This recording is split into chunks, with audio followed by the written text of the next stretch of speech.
A racist judge tied a pregnant black woman to a chair as a joke, unaware of who her husband was. Can you imagine standing helpless as someone abuses their power, humiliating another human being while everyone else stays silent? Have you ever witnessed injustice so blatant it left you stunned? Or been the one it happened to? This is the true story of Emily Carter, a brave woman who stood up in the face of corruption, and how her fight for justice became a turning point for an entire community.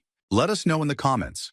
And don't forget to share where you're watching from. Subscribe to our channel to ensure you don't miss more inspiring stories like this one. The morning in Clearville, Georgia, carried a deceptive calm, the kind of quiet that cloaks unresolved tension beneath its surface. Emily Carter stood in her modest kitchen, her hands gently arranging a tray of frosted cupcakes. Her swollen belly, nearing the last stretch of pregnancy, was a testament to her determination. She wasn't the type to let anything slow her down. Today's task seemed simple: deliver these cupcakes to Judge Henry, the town's longtime legal authority. As she slid the tray into a basket, her husband, Luke, finished his morning coffee. His firefighter uniform hung neatly on his sturdy frame, a reminder of the dangerous duty waiting for him. "You're really walking to the courthouse?" he asked, a touch of concern coloring his voice. "Why not?" Emily replied with a soft smile. "It's a beautiful day, and besides, a little kindness never hurt anyone." Luke leaned down to kiss her forehead. "Just don't overdo it. You've got more than enough to worry about." He hesitated for a moment, then added, "Be careful, Emmy. Some people in this town aren't worth the effort." Emily dismissed his concern with a wave, her optimism unwavering. "It's not about them. It's about doing what's right." Once Luke left for his shift, Emily grabbed her basket and stepped outside, the warm sun brushing her face. As she walked toward the courthouse, her neighbor, Anna, called out from her porch. "Morning, Emily." Anna's voice carried a hint of worry. "Morning, Anna. Beautiful day, isn't it?" Emily replied, pausing briefly to chat. Anna approached, her expression serious. "Heading to the courthouse, I see. What's the occasion?" Emily held up the basket. "Just thought I'd drop off some cupcakes for Judge Henry. It's a small gesture, but maybe it'll brighten his day." Anna's brow furrowed. "That's kind of you, but be careful with people like him. Power like his makes people dangerous." Emily tilted her head, curious. "Dangerous? Judge Henry's been around forever. He's firm, sure, but he's just doing his job." Anna lowered her voice, her tone almost conspiratorial. "He's not as fair as you think. You don't get to where he is without stepping on a few necks. Just watch yourself." Emily chuckled lightly, brushing off the warning. "Thanks, Anna, but I'll be fine. Besides, who can be grumpy with cupcakes?" As she resumed her walk, Anna's words lingered in the back of her mind, but she chose not to dwell on them. The courthouse soon came into view, its brick facade an imposing contrast to the quaint charm of Clearville. Emily took a deep breath, steadying herself. When she entered the building, the air was different, charged, almost oppressive. The usual hum of low conversations and rustling papers filled the space, but there was a palpable tension. As Emily made her way toward Judge Henry's chambers, her eyes drifted toward the courtroom doors left slightly ajar. Curiosity got the better of her, and she peeked inside. What she saw made her stop cold. A young man stood before the bench, his shoulders hunched as though carrying an invisible weight. Emily recognized him instantly. Jason Miller, the teenager who had helped fix her car just last week. His face was a mixture of fear and resignation as he faced Judge Henry, who loomed over him with the air of someone who had already decided his fate. "Young man," Judge Henry began, his voice a blade cutting through the silence, "do you understand the seriousness of the charges against you?" Jason swallowed hard, but managed a nod. "Yes, Your Honor. Theft of a bicycle," the judge continued, his tone dripping with disdain. "Something so trivial, yet you couldn't resist, could you? What does that say about your character?" Emily's stomach turned as she watched Jason's discomfort grow. This wasn't a trial. It was a public flogging. Her instinct screamed at her to speak up, but she hesitated, unsure of her place. Then Judge Henry delivered the final blow. "I see no reason to waste the court's time with excuses. People like you always have excuses." Emily couldn't hold back any longer. She stepped into the room, her voice clear and steady, despite the fluttering in her chest. "Excuse me, Your Honor, but I believe there's been a mistake." All eyes turned to her. The courtroom fell into a stunned silence. Judge Henry arched an eyebrow, clearly unaccustomed to interruptions. "And you are?" "Emily Carter," she said, meeting his gaze. "And I can vouch for Jason. He was fixing my car at the time of the alleged theft. He couldn't have been in two places at once."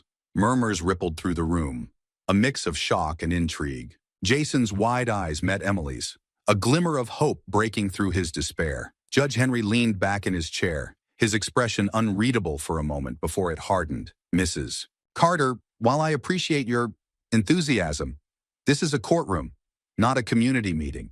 If you have evidence, present it properly. I am the evidence, Emily shot back, her voice firmer now. I saw him. He's innocent. The tension in the room thickened as Judge Henry's lips curled into a smirk. So, you're suggesting we take your word over the legal process? Interesting. Emily didn't waver. I'm suggesting you treat him fairly. Isn't that your job? For a moment, it seemed like the judge might relent, but instead, his expression darkened. Bailiffs, he called, his voice icy. Escort Mrs. Carter out of my courtroom. Emily's heart raced, but she didn't move. Throwing me out won't change the truth. Judge Henry leaned forward, his tone venomous. And disrupting my court won't change the law. The bailiffs approached her, and Emily realized she had little choice but to leave. But as they escorted her out, she glanced back at Jason, giving him a small, reassuring nod. Outside the courtroom, her hands trembled as the weight of what had just happened sank in.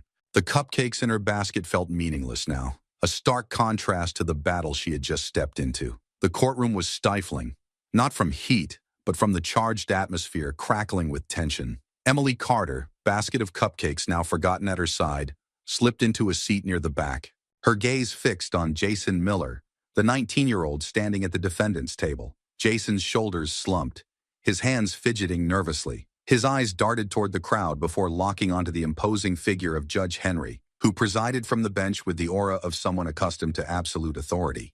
The charges against you are clear, Judge Henry began, his voice slicing through the silence. You were caught near the scene of the crime. The stolen bicycle was identified as belonging to Mr. Palmer, a respected member of this community. What do you have to say for yourself? Jason hesitated, his voice barely a whisper.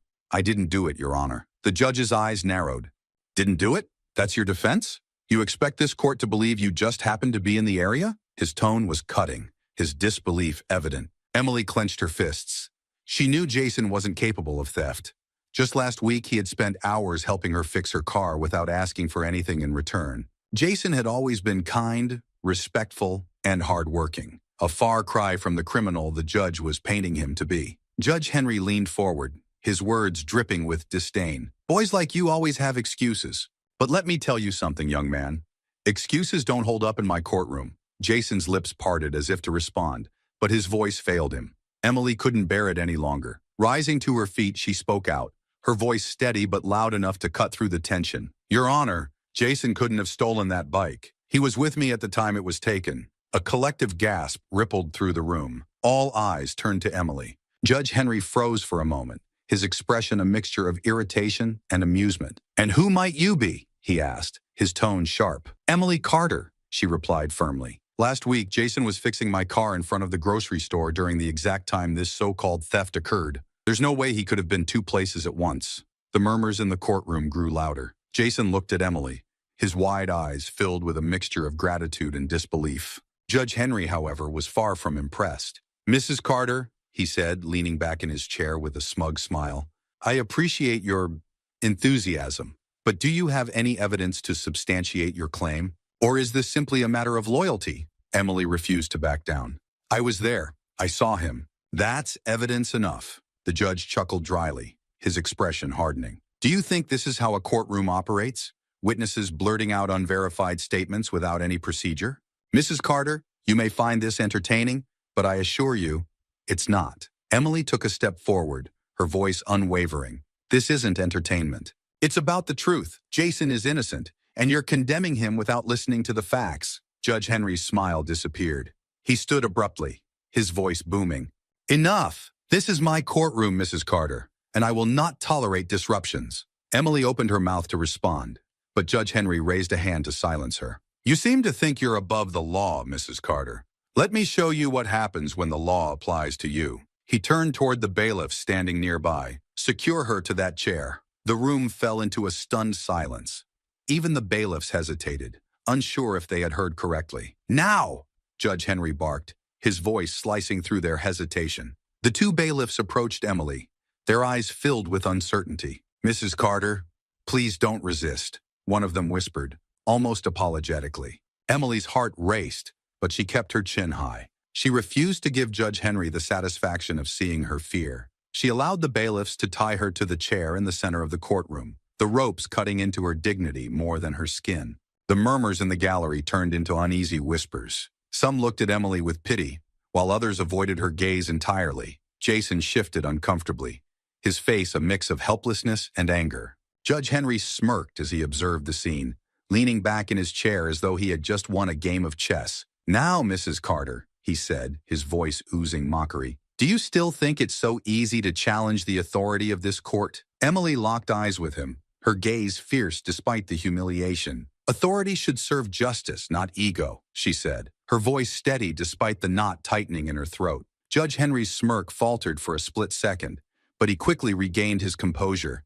"Bailiffs, untie her," he said with a dismissive wave. "We're done with this little lesson." The ropes were removed, and Emily stood slowly, rubbing her wrists. She glanced around the room, her gaze lingering on the faces of the spectators. Most of them looked away, unwilling to meet her eyes. As she made her way toward the door, Jason called out, his voice trembling but loud enough to be heard. "Thank you, Mrs. Carter. I won't forget this." Emily paused and turned to him, giving a small nod. But as she stepped out into the hallway, the full weight of what had happened hit her. The humiliation, the blatant abuse of power, and the collective silence of the room. It all replayed in her mind like a cruel loop.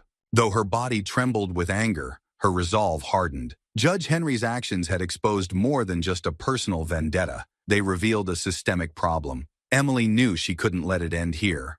This wasn't just about Jason. It was about everyone who had ever been silenced in that courtroom. The ropes tightened around Emily's wrists, the coarse fibers biting into her skin as the bailiffs worked in uncomfortable silence. The weight of 100 eyes pressed on her from the courtroom gallery, but not one voice rose to object. She refused to flinch, staring straight ahead at Judge Henry, whose smirk had settled into a look of smug satisfaction. "Let this be a lesson," Judge Henry announced, his voice echoing with authority. "The courtroom is no place for theatrics. Perhaps Mrs. Carter will now understand the importance of respecting the law." A murmur rippled through the audience, but it quickly dissipated under the weight of collective fear. Most avoided Emily's gaze, their eyes cast downward or averted to the floor. A few stared at her with something resembling pity, though their silence betrayed them. Jason, still standing at the defendant's table, clenched his fists so tightly his knuckles turned white. His jaw worked as though trying to contain the anger bubbling just below the surface. "This isn't right," he muttered under his breath, barely audible. Emily shifted in the chair, the ropes chafing her arms as she squared her shoulders. Her voice cut through the uneasy silence. "You think this humiliates me?" she asked, her tone sharp. "It only shows your fear, Judge Henry. Fear of being questioned, of being held accountable." The judge's smirk flickered, his eyes narrowing. "Your arrogance is astounding, Mrs. Carter. Perhaps I should extend this little demonstration." "Go ahead," Emily shot back, her voice unwavering. "Tie me here all day if you want. It doesn't change the fact that Jason is innocent and you're abusing your power." A ripple of gasps broke through the crowd. Judge Henry's face darkened, and he leaned forward, his voice dropping to a cold growl. "I don't need to defend my authority to you or anyone else. Bailiffs, untie her." The bailiffs hesitated, glancing at each other before moving to comply. The process felt agonizingly slow as they worked to free Emily from the ropes. Once her arms were released, she rubbed her wrists, though the sting of humiliation cut far deeper than the physical discomfort. As she stood, the room seemed to shrink around her. The silence was suffocating, the air heavy with unspoken tension. She scanned the faces in the gallery, so many familiar neighbors and acquaintances, searching for even a glimmer of solidarity. Instead, she found only guilt and cowardice reflected in their downcast eyes. Jason's voice broke the stillness, raw and trembling. "Thank you, Mrs. Carter," he said, his words heavy with gratitude. "You didn't have to do this, but you did." Emily turned to him, her expression softening briefly. "Don't thank me, Jason. This isn't over." Judge Henry slammed his gavel, the sharp crack echoing through the room. "Court is adjourned," he announced, rising from his seat with the air of a man who had won a game he controlled from the start. As Emily walked out of the courtroom, her legs felt heavy, but her resolve burned brighter. The murmurs followed her, whispers laced with a mixture of admiration and apprehension. Near the courthouse exit, she heard her name. Turning, she saw Sarah, a longtime acquaintance, and one of the few faces in the gallery that hadn't looked away during her ordeal. "Emily," Sarah began, her voice low but urgent. She glanced over her shoulder as though afraid someone might overhear. "What is it, Sarah?" Emily asked, her exhaustion evident in her tone. Sarah hesitated, then leaned closer. "This isn't the first time he's done something like this. Judge Henry has humiliated people in that courtroom for years. He thrives on fear, and no one has dared to challenge him." Emily frowned. "Why hasn't anyone said anything?" "Because he's untouchable," Sarah replied, her voice tinged with resignation. "Anyone who's tried to stand up to him ends up worse off. But what you did today, it was brave. Reckless, maybe, but brave." Emily stared at her, frustration bubbling beneath her calm exterior. "Bravery doesn't mean much if no one else is willing to back it up." Sarah's face fell, and she stepped back. "Be careful, Emily. He won't forget this, and neither will the people watching." Emily turned without another word and stepped out into the fresh air. The sun seemed too bright, too warm, mocking the cold weight in her chest. Her hands trembled as she walked, each step heavier than the last. By the time Emily reached her front door, her humiliation had transformed into something else. Rage. Rage at Judge Henry, at the system that protected him, and at a community too afraid to act. Emily slammed the door behind her, her breaths short and uneven. The house was quiet except for the faint hum of the refrigerator. She dropped her basket on the kitchen counter, the untouched cupcakes now a cruel reminder of how her day had spiraled into humiliation. Sitting at the table, she clenched her fists, replaying the scene in the courtroom. The memory of the judge's smirk and the ropes biting into her wrists fanned the flames of her anger. The front door opened, and Luke stepped in, his uniform streaked with soot and exhaustion lining his face. He immediately noticed Emily's rigid posture and the way her shoulders heaved with each breath. "Emily?" he asked, setting down his helmet. "What happened?" She looked up, her face a mixture of fury and vulnerability. "What happened?" she repeated, her voice trembling. "I was humiliated, Luke. In front of everyone, by a man who thinks he can get away with anything." Luke's brow furrowed as he walked over, pulling out a chair to sit across from her. "Start from the beginning. Tell me everything." Emily recounted the events at the courthouse, her words sharp and deliberate. She described how Judge Henry had ignored her defense of Jason, how he'd ordered her tied to the chair as if she were a criminal, and how no one in the room had stood up for her. Her voice cracked only once, but she pushed through, her anger propelling her forward. When she finished, Luke's jaw was set in a hard line. His hands gripped the edge of the table, knuckles white. "He tied you to a chair?" he asked, his voice low and steady, but the tension in it was unmistakable. "Yes," Emily said, her voice rising, "and everyone just sat there. No one said a word. Not a single person stood up for me, for Jason, or for what was right." Luke leaned back, exhaling sharply. "This is bad, Em. Real bad. But listen to me. We have to let this go. We can't afford to pick a fight with someone like Judge Henry." Emily stared at him, incredulous. "Let it go. Are you serious? That man publicly humiliated me, and you want me to just forget about it?" "I'm saying we need to think about our family," Luke said, his voice firm. "You're pregnant, Emily. What if this escalates? What if it puts you or the baby in danger? Henry's got power. Real power. Going up against him could ruin us." Emily stood abruptly, her chair scraping loudly against the floor. "So what, Luke? We just keep our heads down and stay quiet. Pretend like nothing happened? That's what everyone else does, and look where it's gotten us." Luke stood too, his voice rising to match hers. "I'm trying to protect you. Do you think I want to see you hurt again? Do you think I'm okay with what he did? Because I'm not.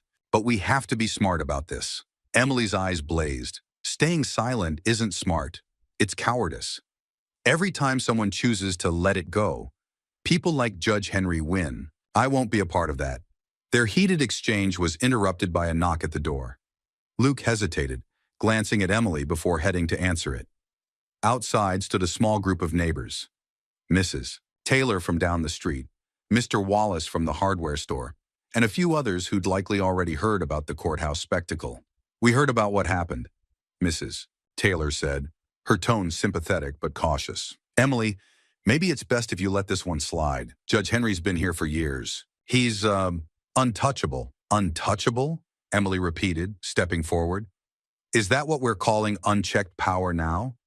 Because to me, it sounds like an excuse. Mr. Wallace shifted uncomfortably. I understand how you feel, but fighting someone like him, it won't end well. It never does. Emily's frustration boiled over. You all saw what he did, and you're okay with it? You're just going to let him keep abusing his power because it's easier to look the other way? Emily? Mrs. Taylor interjected gently. It's not that we're okay with it. It's just, we've seen what happens when people try to stand up to him. It doesn't go well for them. You have a family to think about. Emily's voice hardened. And what kind of example would I be setting for my child if I gave up now? That it's better to stay silent than to do what's right. The neighbors exchanged uneasy glances, their expressions a mix of guilt and resignation. One by one, they mumbled their goodbyes and left, leaving Emily and Luke standing in the doorway. Luke closed the door, running a hand through his hair. They're scared, Em. And I get it. They've seen what Henry can do. Emily crossed her arms, her anger giving way to determination. I'm scared too, Luke, but I won't let that stop me. This isn't just about me. It's about Jason and every other person Judge Henry has silenced or humiliated. Luke studied her for a long moment, his expression softening. Finally, he nodded. You're right. This isn't just about us anymore. We can't let him get away with this. Emily's resolve wavered for a second, replaced by relief. So, what do we do? Luke's jaw tightened, his focus sharpening. We fight, but we do it smart. We gather evidence, we find allies, and we make sure when we go up against him, we don't miss. It started with a single upload.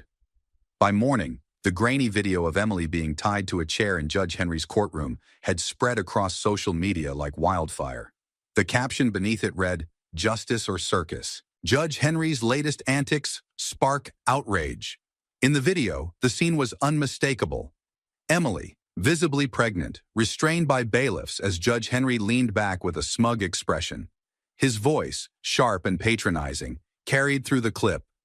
Perhaps this will teach you to respect the law. Within hours, the comment sections exploded. This is disgusting. Fire him now, one user wrote. Abuse of power at its finest, another chimed in. But not everyone was on Emily's side. She disrupted the courtroom. What did she expect? One commenter argued. People need to stop making everything a scandal. By the time Emily woke up, her phone was flooded with notifications. Friends, distant relatives, and even strangers had sent her links to the video. Some offered words of encouragement, while others expressed disbelief at what had happened. Luke entered the kitchen, his face grim. You need to see this, he said, sliding his phone across the table. Emily hesitated, then pressed play. Watching herself tied to that chair, hearing the judge's mocking tone, brought a fresh wave of anger and humiliation. Who filmed this? She asked, her voice tight. I don't know, Luke replied. But whoever it was, they've given us a chance to expose him. Emily set the phone down, her mind racing. What now? The video's out there, but will it really change anything? Luke crossed his arms, his expression resolute. It already has. People are talking. The more attention this gets, the harder it'll be for Henry to sweep it under the rug. By lunchtime, local news stations had picked up the story. Reporters gathered outside the courthouse, their microphones pointed at anyone willing to speak. Judge Henry, cornered by the sudden media frenzy, released a public statement. Standing in front of the courthouse steps, he spoke with the same measured tone he used in his courtroom. This incident has been grossly misrepresented, he began. My actions were meant as a lighthearted demonstration, nothing more. Any claims of misconduct are completely unfounded. The press wasn't buying it. Neither was the public. Social media lit up with posts dissecting his words. Lighthearted? Since when is tying a pregnant woman to a chair funny? Misconduct? That's putting it lightly. This is abuse of power. Meanwhile, another faction emerged online and in town, supporters of Judge Henry. He's been a pillar of our community for years, one commenter argued. This woman is just making a big deal out of nothing. Emily Carter's just looking for attention, another post read. The divide began to spill into the real world. Small groups of Henry's defenders gathered outside the courthouse, holding signs that read, "Support Judge Henry" and "Respect the system." Luke watched the news from the couch, his jaw clenched. "They're trying to turn this around on you," he said, glancing at Emily. "Let them," Emily replied, her voice steely. "The truth is on our side." Luke wasn't content to sit idly by. That afternoon, he began combing through social media, looking for additional clips or testimonies. It wasn't long before he stumbled across another post, a short video from a previous case. In it, Judge Henry mocked a young man's stutter during his defense. Luke leaned forward, his pulse quickening. "He's done this before," he muttered. He didn't stop there. He reached out to journalists, forwarding the video and offering details about Emily's case. One reporter from a major news outlet replied almost immediately, asking for an interview. "Emily," Luke called out, "we've got a reporter who wants to talk. They're interested in hearing your side of the story." Emily hesitated. "Do you think that's a good idea? What if it makes things worse?" "It's already out there," Luke replied. "If we stay silent, they control the narrative. This is our chance to take it back." The interview aired the following evening. Emily sat across from the reporter, her posture straight, but her hands clasped tightly in her lap. "I didn't go to the courthouse that day looking for a fight," she began. "I went to deliver cupcakes, to spread kindness. But when I saw Jason, a young man being wrongfully accused, I couldn't stay silent. What happened after was a nightmare." Her voice wavered for a moment, but she quickly steadied herself. "This isn't just about me. It's about power being used to silence people, to humiliate them. That's not justice." The segment ended with a montage of the courtroom video and clips of community members reacting to the incident. The response was immediate. Messages poured in from across the country, some supportive, others vitriolic. "You're a hero, Emily," one message read. "Why couldn't you just follow the rules?" another accused. As the controversy grew, the tension in Clearville became palpable. In grocery stores, at the post office, even at church, people whispered and debated. "Did you hear what she said in that interview? I think she's right. Someone needs to stand up to Henry. She's just making things worse for everyone." Luke kept his focus on gathering evidence. With the new clips of Henry's past behavior circulating online, the pressure on the judge continued to mount. But the pushback wasn't far behind. Late one night, the Carters woke to the sound of breaking glass. Luke rushed to the living room to find their front window shattered, shards sparkling on the carpet. On the porch, a crude spray-painted message read, "You don't know who you're messing with." Emily's hands trembled as she stared at the graffiti. "This is what they do," she said, her voice barely above a whisper. "They intimidate. They scare people into silence." Luke's expression hardened. "Not this time," he said firmly. "They want us to back down, but we're not going anywhere." "Emily Carter?" a voice asked over the phone. It was calm, measured, and unmistakably confident.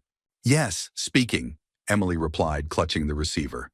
"My name's Tom Hughes. I'm a civil rights attorney based in Atlanta. I've been following your story, and I believe this might be the case to finally hold Judge Henry accountable." Emily's grip tightened. "You think we have a chance against him?" "With the right strategy," Tom said. "We don't just have a chance. We can win." The next morning, Tom arrived at the Carters' modest home, carrying a leather briefcase and an air of unshakable purpose. Luke greeted him at the door, his expression cautious. "Mr. Hughes," Luke began, extending a hand. "Call me Tom," the lawyer said, shaking firmly. "Let's get to work." Once inside, Tom wasted no time. He spread out papers and a laptop on the dining table, quickly outlining his approach.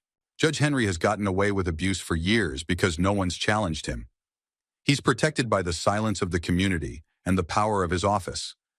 But this video, Emily's story, Jason's case, it's all ammunition. We can make this stick. Luke leaned forward. "What do you need from us?" "Documentation, witnesses, and, most importantly, voices," Tom replied. "The public is already paying attention. We need to keep the pressure on." Emily nodded. "Jason might be willing to speak out. He's scared, but he knows the truth." "Good," Tom said. "If he's willing, his story will add weight to the case. But be prepared. Henry won't sit idly by. He'll come after all of you, hard." That afternoon, Luke and Emily met Jason at a quiet cafe on the edge of town. The teenager looked nervous, his leg bouncing beneath the table. "Jason," Emily began gently, You don't have to do this if you're not ready. But your story could help show people the kind of man Judge Henry really is. Jason hesitated, glancing between Emily and Luke. I'm scared, he admitted. What if he finds a way to ruin my life? What if this gets worse? Luke placed a reassuring hand on Jason's shoulder. It's already bad, kid. Staying silent won't protect you. But standing up, that might change everything. Jason swallowed hard, then nodded. Okay, I'll do it. The following day, Jason sat before a camera, his hands clenched in his lap. A journalist from a major news outlet asked him to recount his experience.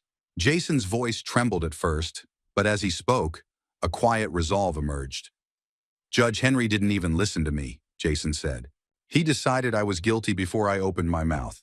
People like me, young, black, and not rich, we don't get justice in his courtroom.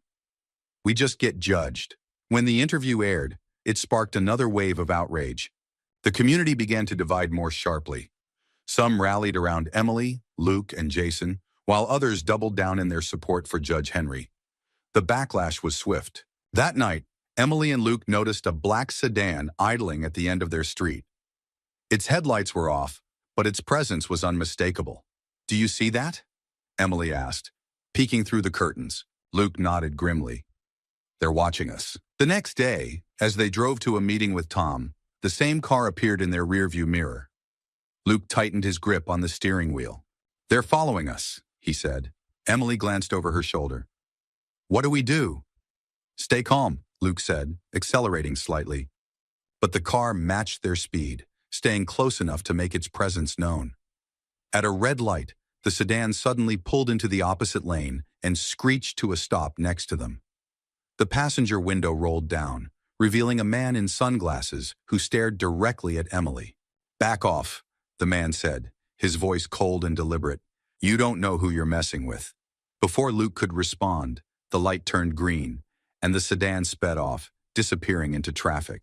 Emily's hands trembled as she clutched the dashboard. This is more than intimidation, she said. They're trying to scare us into silence. Luke's jaw tightened. It won't work.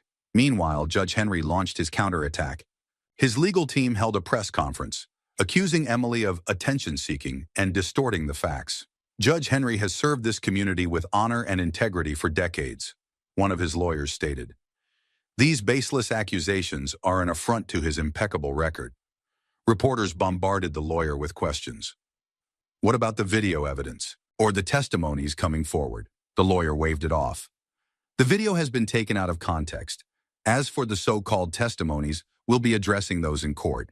Judge Henry remains confident that the truth will prevail. Watching the press conference from their living room, Emily shook her head. They're trying to paint me as the villain.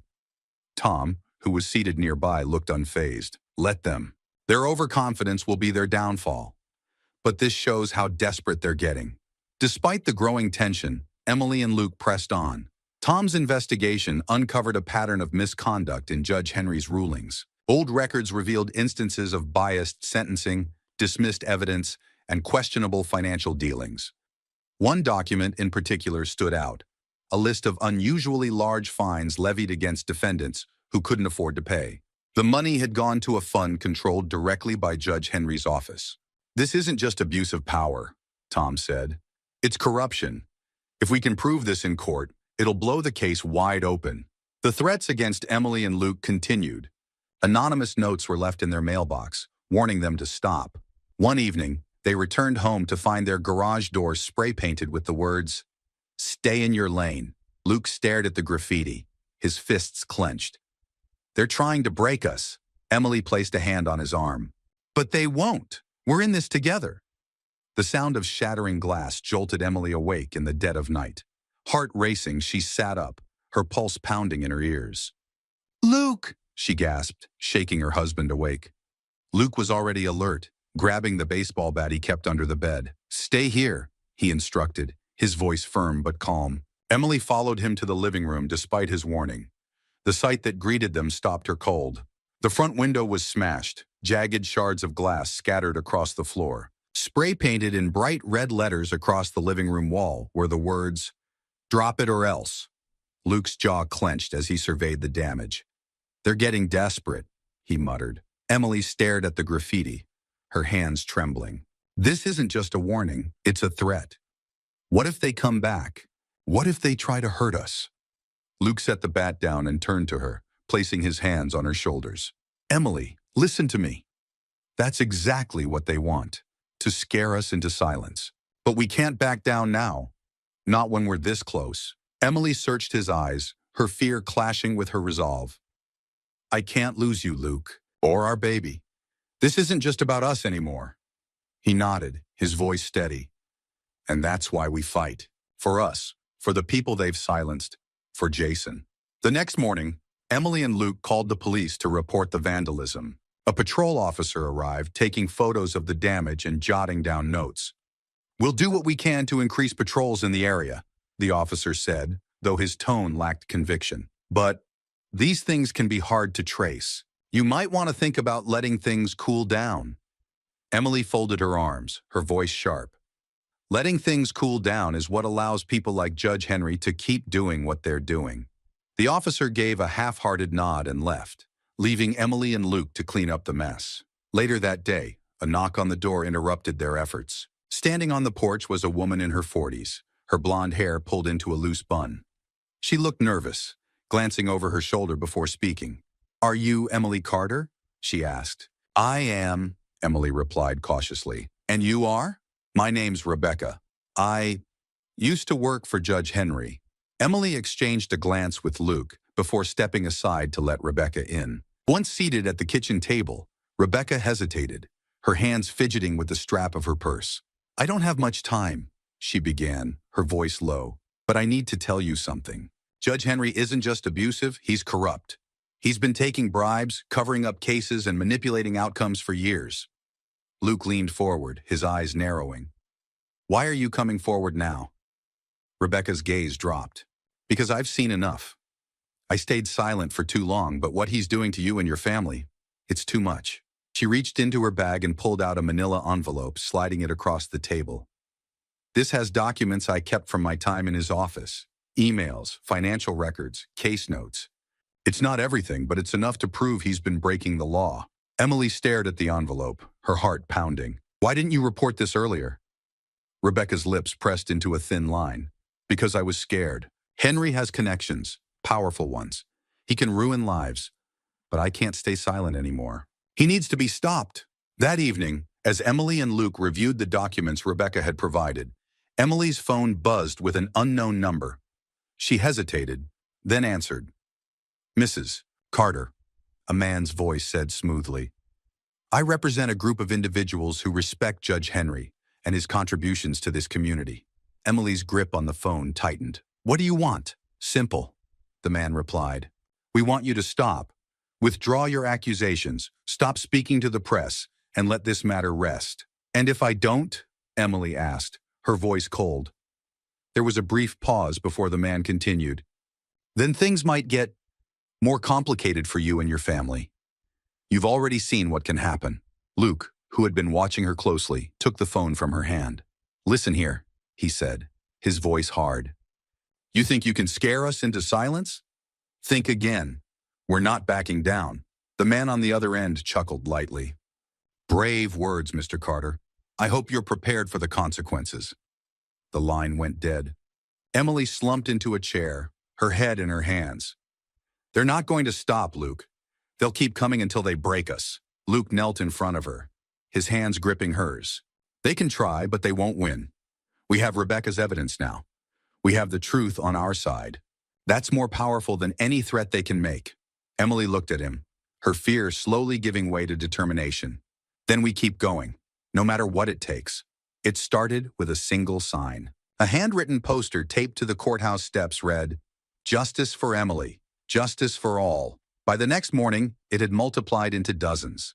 Small groups gathered in Clearville's town square, holding signs and chanting slogans. What began as a quiet show of support quickly snowballed into a full-fledged movement. Emily stood in her living room, staring at the television as a local news segment played footage of the growing crowds. Teachers, firefighters, and even a few off-duty police officers stood shoulder to shoulder with ordinary citizens, their voices demanding accountability. People are finally waking up, Luke said, placing a hand on her shoulder. Emily turned to him, her expression equal parts gratitude and disbelief. It's overwhelming. I never thought it would come to this. Believe it, Luke replied. And we're not stopping here. Later that day, Luke met with a group of reporters outside the town library. He carried a folder containing Rebecca's documents, proof of Judge Henry's corruption. The reporters surrounded him, microphones thrust forward, cameras rolling. These documents, Luke began, holding the folder up for emphasis, contain irrefutable evidence that Judge Henry has been abusing his power for years. Bribes, illegal fines, and manipulated rulings. It's all here. The crowd of reporters buzzed with questions, but Luke kept his composure. This isn't just about what happened to my wife. This is about a system that's been broken for too long. We're demanding a full investigation into Judge Henry and his office. The reporters fired off questions, their voices overlapping. Mr. Carter, are you afraid of retaliation? Luke's jaw tightened. We've faced threats before, and we'll likely face more. But fear won't stop us. The truth is worth fighting for. As the news spread, Clearville became a flashpoint for a deeper struggle. On one side stood Emily's supporters, a diverse group united by their anger at corruption. On the other side, a faction of Judge Henry's loyalists rallied to defend him. You don't know the whole story, one man shouted during a protest. Judge Henry has done more for this town than any of you. And how much did he pocket while he was at it? A protester shot back, raising a sign that read, Justice is blind, not corrupt. The tension boiled over during a protest outside the courthouse. Supporters of Emily gathered, chanting for justice, while Judge Henry's defenders formed a counter-protest across the street. Traitors! A man from Henry's side yelled, pointing at the crowd. Silence isn't loyalty. It's complicity, a woman from Emily's side retorted. The two groups edged closer, their shouts growing louder. A scuffle broke out as someone from Henry's side attempted to tear down a banner that read, Hold Henry accountable. Emily and Luke arrived at the scene, just as the confrontation threatened to spiral out of control. Emily stepped forward, raising her voice above the din. Stop, she yelled. This isn't how we fight for justice. The crowd fell silent, turning to face her. We're here to demand accountability, not to fight each other, Emily continued. This isn't about sides. It's about doing what's right for everyone in this town. Let's show them we're better than this. Her words struck a chord, and the tension in the air began to dissipate. Slowly, the two groups backed away from each other, though the divide remained clear. The momentum of the movement was unstoppable. Stories of Judge Henry's misconduct poured in from former defendants, court staff, and even lawyers who had worked in his courtroom. Tom Hughes organized these testimonies, ensuring they were documented and sent to the State Judicial Review Board. Luke and Emily continued to speak out, granting interviews to local and national media outlets. Each time, they emphasized the broader implications of their fight. This isn't just about us, Emily said during one interview. It's about ensuring that no one else has to endure what we've been through. Accountability isn't optional. It's necessary. But not everyone was willing to let the movement succeed. Late one evening, as the Carters prepared for bed, a brick crashed through their living room window. Attached to it was a note scrawled in bold letters. Last warning. Drop it. Luke grabbed the bat he now kept by the door and stepped outside, scanning the darkness for any sign of the culprit. The street was empty, but the message was clear. Their fight was making powerful enemies. They won't stop, Emily said quietly, her voice trembling. Luke wrapped an arm around her. Neither will we. As the protests grew, the local government could no longer ignore the outcry. Under mounting pressure, the mayor called a press conference. Standing before a podium, flanked by city officials, she addressed the crowd. We've heard the voices of our community, the mayor said. In light of recent allegations and public concern, we are initiating an independent investigation into Judge Henry's conduct. Cheers erupted from Emily's supporters, their signs waving in triumph. Inside their living room, Emily and Luke watched the announcement on television. Emily exhaled, the weight of the past weeks momentarily lifting. It's a start, Luke said, his expression resolute. Emily nodded. But it's not the end. Not yet. With the investigation underway, Emily and Luke knew the stakes were higher than ever. Judge Henry's downfall was no longer a distant hope. It was within reach. The investigation into Judge Henry began swiftly, Propelled by the mounting evidence and relentless public pressure, the state's Judicial Review Board announced its involvement, and a team of investigators descended upon the Clearville courthouse to examine years of case files, financial records, and testimonies. Everywhere Judge Henry turned, scrutiny followed. The air of untouchable authority he once exuded now seemed fragile, cracked under the weight of decades of misconduct coming to light. The first damning piece of evidence was a set of financial records Rebecca had provided. Investigators uncovered irregularities in court fines, large sums funneled into a discretionary fund managed solely by Henry. Receipts for personal expenses, including luxury vacations and high-end dining, were traced back to this fund. Next came testimony from former defendants. People like Jason came forward, sharing how they had been treated unfairly, humiliated, or over-sentenced. One man revealed that he had been coerced into paying a bribe to avoid a jail sentence for a minor infraction. Another described how Henry had dismissed critical evidence in his favor without explanation. Luke and Emily followed the investigation closely, providing additional evidence whenever possible. "Every new piece they uncover is another crack in his armor," Luke said one evening, scrolling through the latest updates. Emily nodded, her resolve unshaken. "It's only a matter of time." As the investigation gained traction, Judge Henry was placed on administrative leave. The news broke on every major outlet, the once respected figure now synonymous with corruption. Outside the courthouse, a crowd gathered, holding signs that read, "Justice for all, and no one is above the law." Reporters swarmed Henry as he left the courthouse for what would likely be the last time. "Judge Henry, do you have any comment on the allegations?" one shouted. Henry, flanked by his lawyer, glared at the cameras. "This is a witch hunt," he spat. "I've dedicated my life to serving this community. These claims are baseless, driven by liars and opportunists." The crowd jeered, and Henry's lawyer hurried him into a waiting car. The climax of the investigation came during a public hearing held by the Judicial Review Board. The room was packed, with standing room only as reporters, community members, and former defendants watched intently. Henry sat at the center of the room, his lawyer by his side, a tight-lipped expression betraying his mounting frustration. One by one, witnesses testified against him. A former court clerk detailed how Henry had instructed her to misplace evidence that could exonerate certain defendants. A local businessman admitted to paying Henry under the table to ensure favorable rulings in a property dispute. As the testimonies mounted, Henry's composed facade began to crack. He shifted in his seat, his jaw clenching tighter with each new revelation. Finally, Rebecca took the stand. Her voice was steady but firm as she recounted her years working under Henry. She described the bribes, the intimidation tactics, and the blatant disregard for justice. Henry couldn't contain himself. He shot to his feet, his voice booming across the room. "This is absurd. These people are liars, every last one of them. They're twisting the truth to destroy me." The room erupted into murmurs as Henry's lawyer tugged at his sleeve, urging him to sit down. The lead investigator addressed him directly.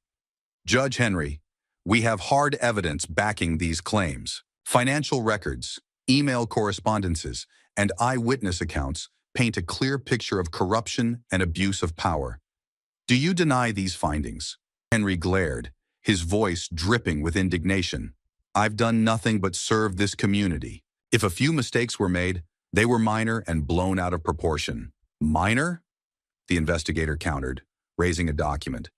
"Bribery, falsified records, and intimidation are far from minor infractions. Do you have an explanation for the funds in this account?" Henry faltered, his mouth opening and closing as he searched for a response. The tension in the room was palpable. The fallout was swift. Within days, the Judicial Review Board announced that Judge Henry would face formal charges, including bribery, fraud, and abuse of power. His legal team attempted damage control, but the evidence was overwhelming. The news sent shockwaves through Clearville. The man who once held the town in his grip had fallen from grace, his name now synonymous with corruption. Outside their home, Emily and Luke watched as reporters covered the breaking news. Emily exhaled, a mixture of relief and exhaustion washing over her. "It's done," she said quietly. Luke shook his head. "Not yet. The system may have taken him down, but there's still work to do."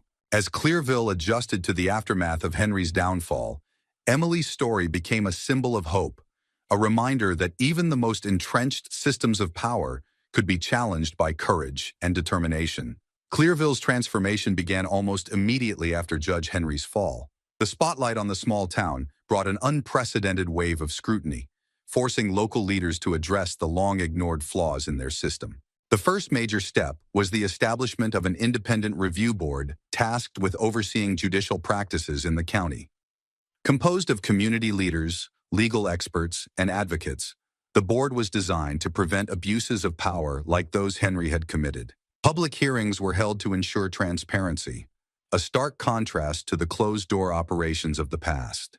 From now on, the mayor announced during the inaugural meeting, Clearville's justice system will be built on accountability and fairness.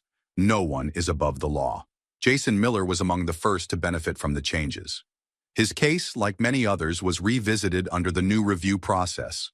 It didn't take long for the charges against him to be formally dropped. Standing outside the courthouse after the announcement, Jason addressed a small crowd of supporters and reporters. "For years, people like me were silenced or ignored," he said, his voice steady. "Today, that changes. Justice isn't just for the powerful, it's for everyone." The audience erupted in applause, and Emily, standing near the back, felt a swell of pride. Jason's words echoed her own journey, and seeing him reclaim his dignity was a reminder of why they had fought so hard. The ripple effects of the movement extended beyond Jason. Dozens of cases presided over by Judge Henry were reopened, leading to overturned convictions, reparations, and formal apologies from the county. Victims who had been silenced for years now had their voices heard. One of these individuals, Maria Flores, spoke about how Henry had dismissed crucial evidence in her case, resulting in financial ruin for her family. "I thought no one cared," Maria said during a televised interview. "But people like Emily showed me that standing up matters, even when it feels impossible." Emily's own role in the movement didn't go unnoticed. Invitations began pouring in from advocacy groups and legal organizations across the state. They wanted her to speak about her experience, to share how she had confronted systemic corruption and inspired a community to act. At first, she hesitated. Public speaking wasn't her forte, and the attention was overwhelming. But Luke reminded her of the impact her story had already made. "Emily," he said one evening as they sat in their living room, "you've already changed so much here in Clearville. Imagine what your story could do for others." His words stuck with her, and soon Emily found herself standing on stages in front of crowds far larger than she ever expected. "Courage doesn't mean you're fearless," she said during one of her first speeches. "It means you act despite the fear. It means you refuse to let injustice win." Her words resonated, sparking discussions about judicial reform in other towns. Community leaders from neighboring areas reached out, asking for guidance on implementing similar changes. Back in Clearville, the cultural shift was undeniable. The divide that had once fractured the town began to heal as people reflected on the events that had unfolded. Those who had supported Judge Henry started to question their beliefs, while others found new confidence in speaking out against wrongdoing. At the local high school, teachers incorporated lessons on ethics and civic engagement into their curriculum. "What happened here isn't just history," one teacher told her class. "It's a reminder that ordinary people can make extraordinary changes." Emily's influence extended to new policies as well. The mayor consulted her and other activists while drafting reforms to ensure greater transparency in public offices. One policy, in particular, stood out: the creation of a community liaison position, a role designed to bridge the gap between citizens and government officials. Emily was offered the position but declined, believing her work was more impactful outside formal structures. Instead, she helped identify candidates for the role, ensuring the position was filled by someone who understood the struggles of ordinary citizens. Despite the progress, Emily remained grounded. She knew that the fight against injustice wasn't over. In a conversation with Tom Hughes, who had returned to Clearville to see the changes firsthand, Emily voiced her thoughts. "It's easy to celebrate the victories," she said, "but we can't let that blind us to the work still ahead. For every Judge Henry we expose, there's another one somewhere else." Tom nodded. "True, but what you've done here is a blueprint. It's proof that change is possible. That's powerful." One evening, As Emily and Luke sat on their porch, watching the sun dip below the horizon, they reflected on the journey they had undertaken. "We've come so far," Emily said quietly. Luke squeezed her hand. "And we're just getting started." Emily smiled, resting a hand on her growing belly. "This is for them, for the future." The house was quiet, but Emily's mind raced. She sat at the dining table, staring at the faint reflection of herself in the darkened window. The events of the past months weighed heavily on her, the threats, the fear, and the constant vigilance taking their toll. Luke entered the room, his steps soft but purposeful. He placed a mug of tea in front of her and sat down, his gaze steady. "You're worried again," he said. Emily didn't look up. "How can I not be? What if something happens to you? To us? All of this. It feels so fragile." Luke leaned forward, resting his elbows on the table. "Emily, I'm not going to lie to you. This hasn't been easy, but look at what we've accomplished. You've made a difference, not just for Jason, but for the entire town. That's worth fighting for." "But at what cost?" she asked, her voice barely above a whisper. "What if we're the next target? What if—" Luke reached across the table, taking her hands in his. "We can't live in fear. They want us to back down because they know we're making progress. Every threat, every attempt to scare us, it's proof that we're winning." Emily looked at him, tears brimming in her eyes. "I just want to protect our family. Sometimes I wonder if I should have stayed quiet." Luke's grip tightened, his voice firm. "Don't ever think that. Silence doesn't protect anyone. It only lets people like Henry keep doing what they do. You've shown this town what courage looks like. Don't let them take that away from you." That night, long after Luke had gone to bed, Emily remained at the table. The weight of everything she had endured pressed down on her, but so did the glimmers of hope she had seen. The smiles of people who believed in her, the voices that had joined her fight. She pulled out a blank sheet of paper, the pen in her hand trembling slightly. Taking a deep breath, she began to write. "To my child, by the time you read this, you'll be old enough to understand why we made the choices we did. I hope you'll see that everything we fought for was for you, for your future, and for the future of everyone in this community. There were moments when I was terrified. I worried about your father, about our safety, and about whether we could truly make a difference. But every time fear crept in, I reminded myself of one thing. Doing nothing was not an option. Staying silent would have meant accepting injustice, and I couldn't let you grow up in a world where people like Judge Henry are allowed to abuse their power without consequences." You might wonder why we put ourselves at risk. The answer is simple: because someone had to. I never wanted to be a fighter, but when the time came, I realized I couldn't look away. And neither could your father. He stood by me every step of the way, even when it was hard, because he believed in the same things I did, that justice matters, that truth matters, and that standing up for what's right is always worth it. One day, you'll face choices like this too. I hope you'll choose to be brave, even when it's hard. I hope you'll remember that courage isn't about not being afraid. It's about acting despite the fear. And I hope you'll be proud of the legacy we've tried to leave for you. A legacy of resilience, of compassion, and of the belief that even ordinary people can change the world.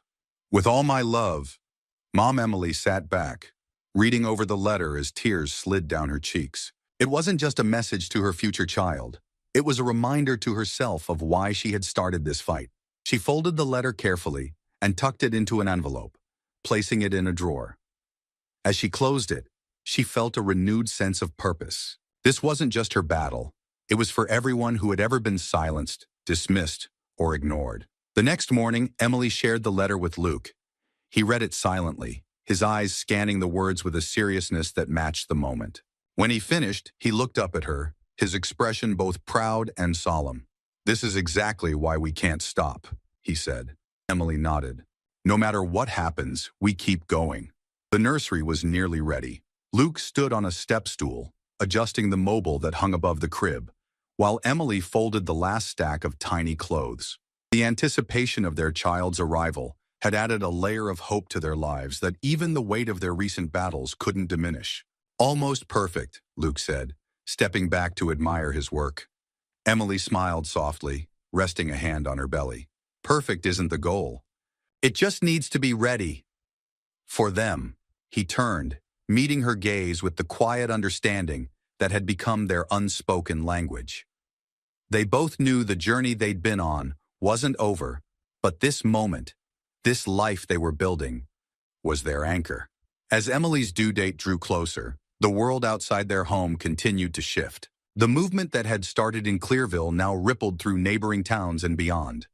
Emily's name became synonymous with courage, her story a rallying cry for those seeking justice. Reporters frequently reached out, requesting interviews or updates, but Emily had begun to step back from the spotlight. "The story isn't about me anymore," she told Luke one evening. "It's about what we've all done together." Still, the impact was undeniable. In one town, a group of parents challenged a corrupt school board, citing Emily's fight as their inspiration. In another, a grassroots organization formed to audit local officials' financial practices. At a community meeting in Clearville, a young woman stood up to share her thoughts. "Because of Emily, I'm not afraid to speak up anymore," she said. "She showed us that our voices matter, even when it feels like no one is listening." The applause that followed was deafening. The night Emily went into labor was a quiet one. Luke drove her to the hospital with a steady hand on the wheel, his calm demeanor masking the nervous energy he felt. "Breathe, Em," he said, glancing at her as she winced through a contraction. "I am breathing," she shot back, though her tone was more amused than annoyed. Several hours later, their daughter was born. As the nurse placed the tiny, crying bundle into Emily's arms, tears streamed down her face. "She's perfect," Emily whispered. Luke leaned over, his voice thick with emotion. "She's everything." Their daughter, whom they named Grace, became the symbol of a new chapter, not just for their family, but for the community that had rallied around them. Visitors came and went in the days following her birth, bringing gifts and sharing stories of how the Carters' fight had inspired them. One visitor, a high school teacher named Mrs. Jenkins, spoke about the impact Emily's story had on her students. "They're learning that standing up for what's right isn't just something you read about in books. It's something you can do, even here in Clearville." Months later, Emily and Luke were invited to speak at a statewide justice reform summit. While they hesitated at first, fearing it would take them away from their new responsibilities as parents, they ultimately agreed. Standing before a packed auditorium, Emily held Grace in her arms as she addressed the crowd. "Justice doesn't just happen," she began, her voice steady. "It's made by people who refuse to accept silence, by people who stand up, even when it's hard. This isn't just our story, it's your story too. The power to create change is in every single one of us." The crowd erupted into applause, but Emily's focus remained on Grace. She hoped her daughter would grow up in a world where courage like this was the norm, not the exception. Back in Clearville, the reforms continued. The new Judicial Oversight Board implemented stricter policies, ensuring transparency and fairness in the courts. Programs were established to educate citizens about their rights and how to hold public officials accountable. Emily and Luke continued to support these efforts, though they were careful to balance their advocacy work with the demands of parenthood. One evening, as they sat on their porch watching the sunset, Luke turned to Emily. "Do you ever think about how far we've come?" Emily nodded, a small smile playing on her lips. "All the time. But I also think about how far there is to go." Luke reached over, taking her hand. "Whatever comes next, we'll face it together." The story of Emily and Luke Carter reminds us all that even in the face of fear and overwhelming odds, courage can spark change, and determination can rebuild trust in justice. Their journey didn't just transform their lives. It became a beacon of hope for a community and a rallying cry for countless others seeking to challenge injustice. But the fight for fairness doesn't end here. What would you do if faced with the choice to stand up against corruption, knowing the risks involved? Would you have the strength to speak out like Emily did? Share your thoughts in the comments below. We'd love to hear from you. If this story inspired you, don't forget to like this video, share it with others, and subscribe to our channel for more stories that highlight the power of resilience and the impact of everyday heroes. Together, we can keep the conversation alive and continue pushing for a better, more just world. The rain was relentless that morning, pounding on the windshield of Officer James Carter's cruiser as he sipped his bitter coffee. His routine patrol through the affluent neighborhood of Lincolnwood had become a monotonous part of his week. With decades on the force, James carried himself with the self-assuredness of someone who had seen it all.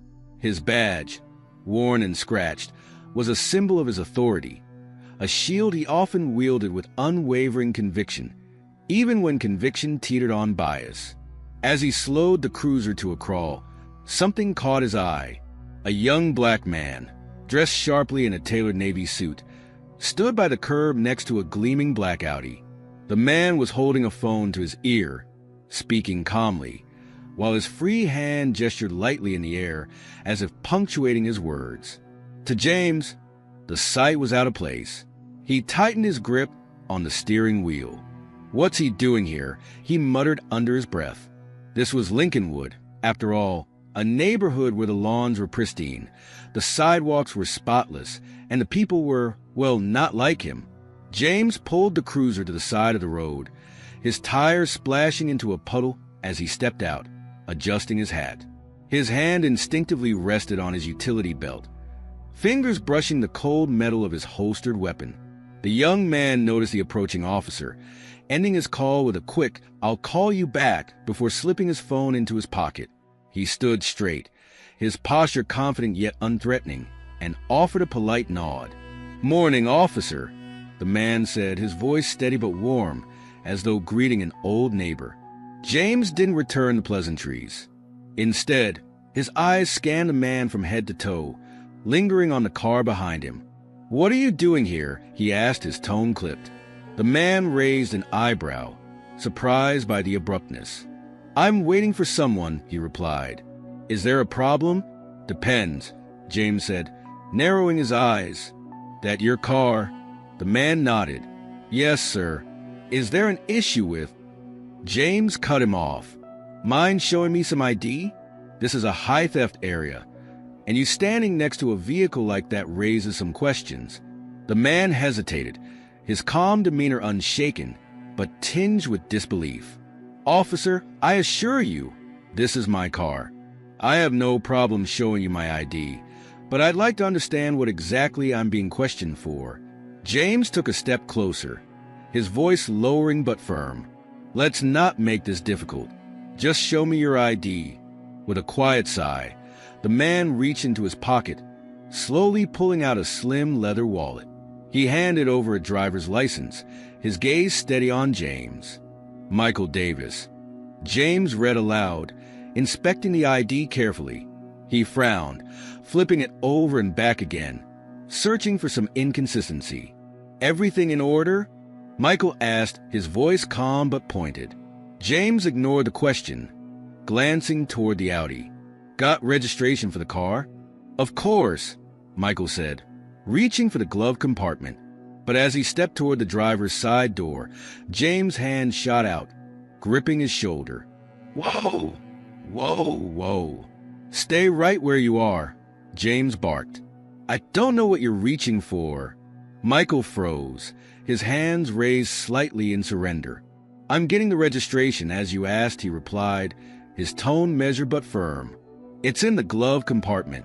"Sure it is," James muttered. "Step back." For a moment, they stood in silence, the rain continuing its relentless assault. Michael held his position, his eyes locked on James. Slowly, he stepped back, raising his hands higher in a gesture of compliance. "Go ahead," he said. "You're welcome to check it yourself." James' jaw tightened. He hated being called out, even indirectly. "Turn around," he ordered, pulling out his handcuffs. Michael blinked, startled. "Excuse me? You heard me. Turn around and put your hands behind your back." Michael stared at him, incredulous. "Officer, I haven't done anything wrong. I've shown you my ID, and I've offered to provide the registration." "Resisting, huh?" James interrupted, taking a step closer. "You don't want to make this harder than it already is." "Resisting?" Michael repeated, his voice now edged with frustration. "I've complied with everything you've asked. What exactly am I being accused of?" James didn't respond. Instead, he grabbed Michael's wrist. twisting it behind his back as he snapped the handcuffs into place. Michael winced but didn't resist, his calm exterior faltering for the first time. "This is ridiculous," he muttered under his breath. "Yeah, well, we'll sort it out at the station," James said coldly, guiding him toward the cruiser. He ignored the look of disbelief from an older woman walking her dog across the street, who quickly hurried away when their eyes met. At the station, the tension in the air was palpable. Officers glanced up from their desks as James escorted Michael through the bullpen. The murmurs began almost immediately, whispers bouncing between cubicles like static electricity. It wasn't every day that a man in a suit was marched and handcuffed.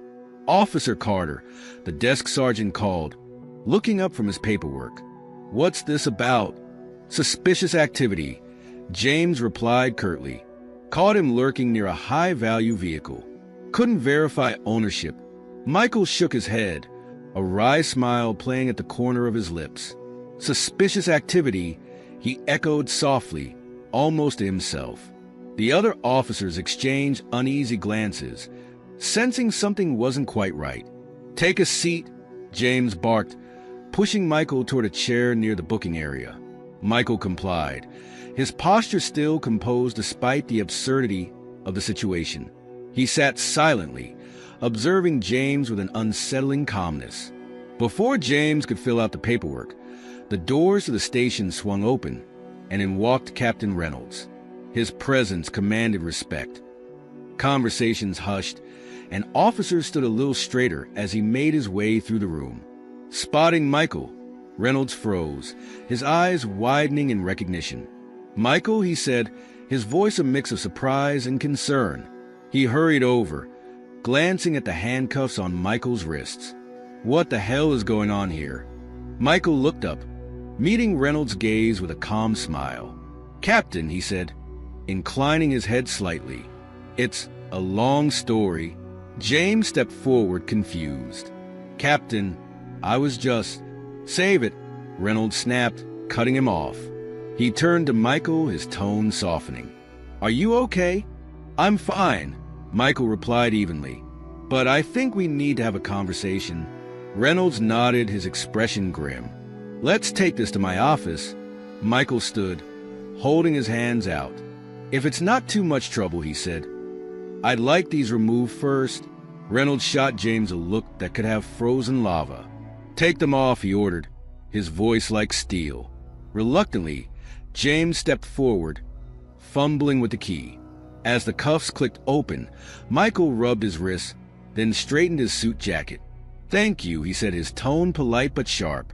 James watched, his mind racing. Who the hell was this guy? And why was the captain treating him like royalty? Inside the captain's office, the truth came crashing down like a hammer. Michael Davis wasn't just some guy in a suit.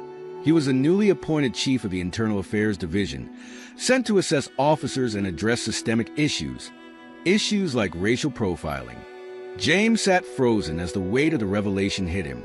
Michael's words from earlier echoed in his mind, but now they carried a different resonance. "I haven't done anything wrong." In that moment, James realized he hadn't just detained an innocent man. He had humiliated someone who held the power to dismantle his career piece by piece. The next morning, James Carter arrived at the precinct earlier than usual. He couldn't sleep, the events of the previous day replaying in his mind like a broken record. The image of Michael Davis, calm and collected despite the handcuffs, lingered with him. And then there was Captain Reynolds' expression, sharp, furious, and deeply disappointed. It was the first time in years that James felt truly unsteady. He sat at his desk, staring blankly at a stack of unfinished reports. Around him, the usual buzz of the precinct filled the air. Phones ringing, officers chatting, the clatter of keyboards. But today, it all felt muted, as if the entire station was holding its breath. Word had spread quickly. Everyone knew what had happened, though no one dared to say it to James' face. By mid-morning, the silence was broken by a knock on the captain's office door. James glanced up from his desk to see Michael Davis walking through the bullpen again. this time without handcuffs and wearing the same air of quiet authority. He was dressed even sharper than the day before, in a charcoal gray suit that seemed tailored to perfection. All eyes followed him as he made his way to Reynolds' office, his presence commanding attention without a single word. "Officer Carter."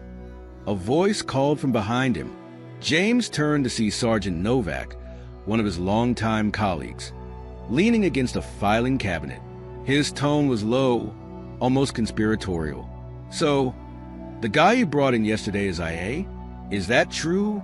James clenched his jaw and muttered, "Yeah." Novak let out a low whistle, shaking his head. "That's rough. You realize what this means, don't you?" James didn't respond.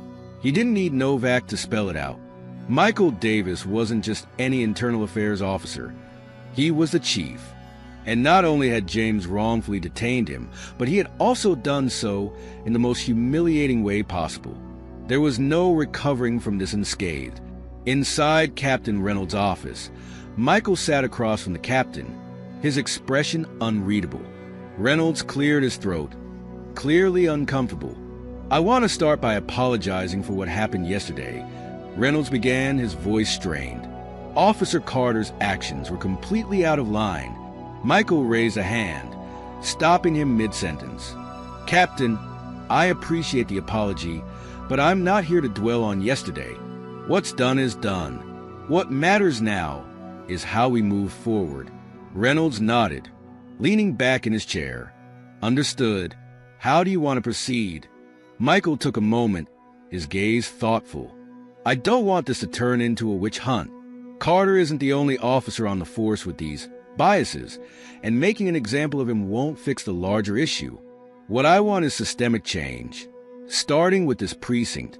Reynolds shifted uncomfortably. "Systemic change?" Michael nodded. "Training programs, accountability measures, community outreach. This isn't just about Carter. It's about creating a culture where these kinds of incidents don't happen in the first place." Reynolds rubbed the back of his neck. "You will meet resistance. A lot of officers, especially the older ones, aren't going to take kindly to this." Michael's expression hardened slightly. "Resistance is expected. But let me be clear, this isn't optional. The department has been under scrutiny for a while now, and incidents like yesterday only add fuel to the fire. Change is coming, whether people like it or not." When Michael finally emerged from the captain's office, James felt his stomach knot. Michael's gaze scanned the room briefly before settling on him. For a moment, James thought he might march straight to his desk, but instead, Michael turned and walked toward the exit without a word. The silence in the bullpen was deafening. "Man, you're in deep," Novak muttered, shaking his head as he watched Michael leave. "I'd lay low if I were you." James didn't respond. He felt exposed, like every eye in the room was on him, and they probably were. He wanted to yell, to defend himself, to justify his actions, but deep down he knew there was no justification.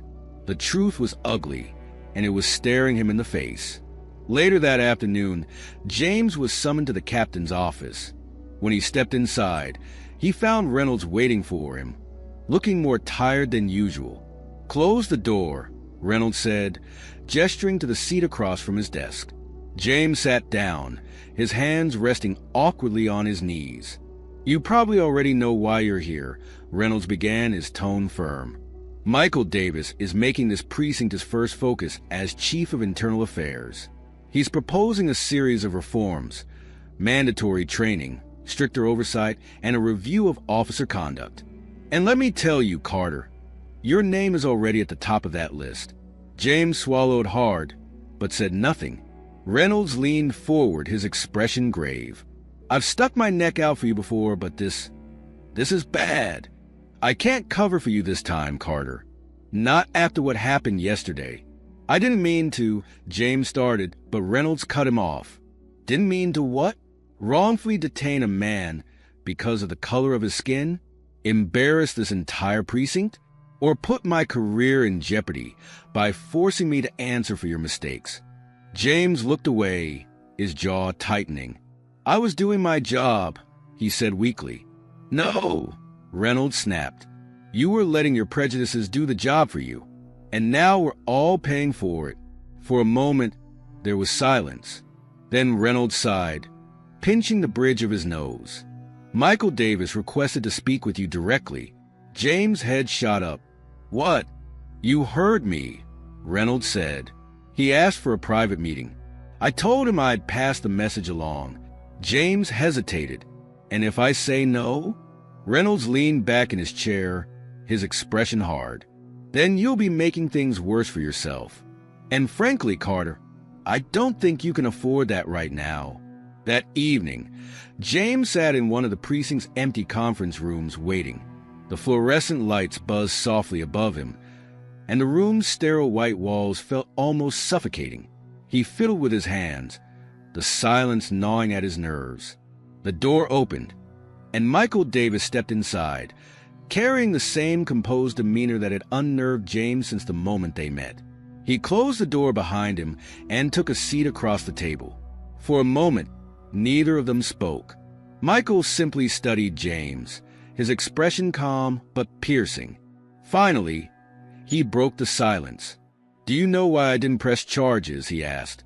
James shifted uncomfortably in his chair. No, he admitted. Michael leaned forward slightly, resting his hands on the table. Because this isn't about you, Carter. Not entirely. It's about what you represent. James frowned. And what do I represent? The air in the precinct felt heavier as the days passed. The reforms that Michael Davis had proposed during his meeting with Captain Reynolds were now in motion. Mandatory anti-bias training sessions had been scheduled. Officer conduct was under review, and whispers of sweeping changes swirled through the station. Officers exchanged nervous glances, some complaining under their breath, others retreating into silence. For James Carter, however, the tension wasn't just external. It was a storm brewing within him. James had avoided eye contact with his colleagues since his meeting with Michael. He felt their judgment every time he walked through the bullpen, their gazes flicking toward him before quickly looking away. The humiliation lingered, suffocating him like a heavy cloak. But what truly haunted him was Michael's question from their conversation. Do you even know why you stopped me? The answer had eluded him then, and it still did now. 2 weeks after their last encounter, James found himself sitting in a cramped conference room with 8 other officers for the precinct's first anti-bias training session. The facilitator, a sharp-witted woman named Dr. Elena Morales, wasted no time cutting through the tension. Let's address the elephant in the room, she said, standing at the front of the room, her voice calm but firm. I know most of you don't want to be here. You think this is a waste of time. Maybe you're even angry about it. But let me be clear, this isn't optional. And the sooner we drop the defensiveness, the sooner we can get to the root of the problem. James slouched in his chair, arms crossed over his chest. He could feel the disdain radiating from some of the other officers. Novak was there, along with a few rookies and veterans, but none of them said anything. Dr. Morales continued, her tone unwavering. We're going to talk about bias. Not just the kind you see on the news or read about in reports, but the kind that lives inside all of us. The kind that affects the way you see people, the way you make decisions, and the way you carry out your duties. And if you think you're immune to it, let me save you the trouble. You're not. Her words stung, and James shifted uncomfortably in his seat. He wanted to tune her out, to dismiss the entire session as unnecessary bureaucracy, but something about the way she spoke held his attention. There was no judgment in her voice, only a determination to make them understand. Let's start with a simple exercise, Dr. Morales said, handing out sheets of paper. I want you to think about the last time you made an assumption about someone you didn't know. Maybe it was a suspect, a witness, even a stranger on the street. Write down what you assumed and why you assumed it. James stared at the blank sheet in front of him, his mind immediately flashing back to that rainy morning in Lincolnwood. He could see Michael standing there, calm and confident, and he could hear his own voice demanding ID, searching for something, anything, to justify his suspicion. His pen hovered over the page, but he didn't write. Having trouble, Carter? Novak whispered from the seat next to him, smirking. James shot him a glare, but said nothing. Dr. Morales walked around the room, observing the officers as they wrote. When she reached James' table, she paused, her eyes meeting his. "Officer Carter," she said, her voice gentle but pointed. "Is there something on your mind?" James stiffened. "No," he said quickly, avoiding her gaze. "Sometimes the hardest part of this process is being honest with ourselves," she said. "But that's where the real work begins." Later that afternoon, James was in the locker room, changing out of his uniform, when Novak approached him again. "This whole thing's a joke," Novak said, leaning against a row of lockers. "What's the point? They're not going to change the way we do our jobs." James didn't respond, focusing on tying his boots. Novak continued, undeterred. "You know what this is really about, don't you? Davis is just here to make a name for himself. He wants to look like the guy who fixed the system. Meanwhile, we're the ones getting dragged through the mud. Maybe we deserve it," James muttered without looking up. Novak blinked, caught off guard. "What?" James stood, slamming his locker shut. "Maybe this isn't about Davis. Maybe it's about us screwing up again and again until someone has to come in and fix it. Did you ever think about that?" Novak frowned, crossing his arms. "You're really going to side with him? After what he did to you?" James turned to face him, his frustration boiling over. "What he did to me? Are you serious? I put handcuffs on an innocent man for no reason other than the fact that I didn't think he belonged in that neighborhood. That's on me, Novak, not him." The room fell silent, Novak staring at James as if seeing him for the first time. Finally, Novak scoffed and walked away, muttering under his breath. James exhaled deeply, his shoulders sagging. For the first time in years, he felt the weight of his badge pressing down on him. Not as a symbol of authority, but as a reminder of responsibility. That night, James sat at his kitchen table, nursing a beer as he stared out the window. The city lights flickered in the distance, their glow muted by the rain. His mind wandered back to his past, to his first years on the force, when he was just a rookie eager to prove himself. Back then, he'd been different, idealistic, open-minded, but somewhere along the way, he'd changed. The job had hardened him, or maybe he'd allowed it to. Either way, he wasn't the man he used to be. Reaching for his phone, he hesitated before dialing a number he hadn't called in years. The line rang twice before a familiar voice answered. "James?" The voice was older, softer, but unmistakable. It was his brother, David. "Yeah, it's me," James said, his voice tight. I know it's been a while." David was silent for a moment before replying. "It has. Everything okay?" James hesitated, unsure of how to begin. "I don't know," he admitted. "I've been thinking about Dad, and about us, about what happened back then." David's voice softened. "James, that was a long time ago. We both moved on. Have we?" James asked, his throat tightening, "Because I feel like I've spent my whole life running from it. From what happened to Dad. From what happened to you." David sighed. "James, you're not responsible for what those cops did to me. Or to Dad. You were just a kid." "Yeah, well, I'm not a kid anymore," James said, his voice breaking slightly. "I became a cop because I wanted to make things better, to make sure no one else went through what we did. But somewhere along the way, I lost sight of that. And now I don't even know who I am anymore." For a long moment, there was only silence on the other end of the line. Finally, David spoke. "You're still my brother," he said quietly. "And you're still capable of being the man you wanted to be. But you have to choose it, James. No one can do that for you." James closed his eyes, his grip tightening on the phone. "I don't know if I can fix this," he admitted. "You don't have to fix everything," David said. "Just start with yourself." The next morning, James arrived at the precinct early again. He wasn't sure what he was looking for, but as he walked through the bullpen, he spotted Michael Davis standing by the coffee machine, chatting with Captain Reynolds. Gathering his courage, James approached him. "Chief Davis," he said, his voice steady but low. Michael turned, raising an eyebrow. "Officer Carter," he replied. "What can I do for you?" James took a deep breath. I wanted to say I'm sorry. For everything, for what I did, for how I acted. I was wrong." Michael studied him for a moment, his expression unreadable. Then he nodded. "Apology accepted," he said simply. "But words are just the first step, Officer Carter. The real work is what comes next." James nodded, the weight of those words settling over him. "I'm ready to do the work," he said. Michael's gaze softened slightly, and he extended a hand. "Good. Let's get to it." James shook his hand, feeling, for the first time in a long time, something that resembled hope. The precinct felt like it was holding its breath. The reforms spearheaded by Michael Davis were no longer just conversations happening behind closed doors.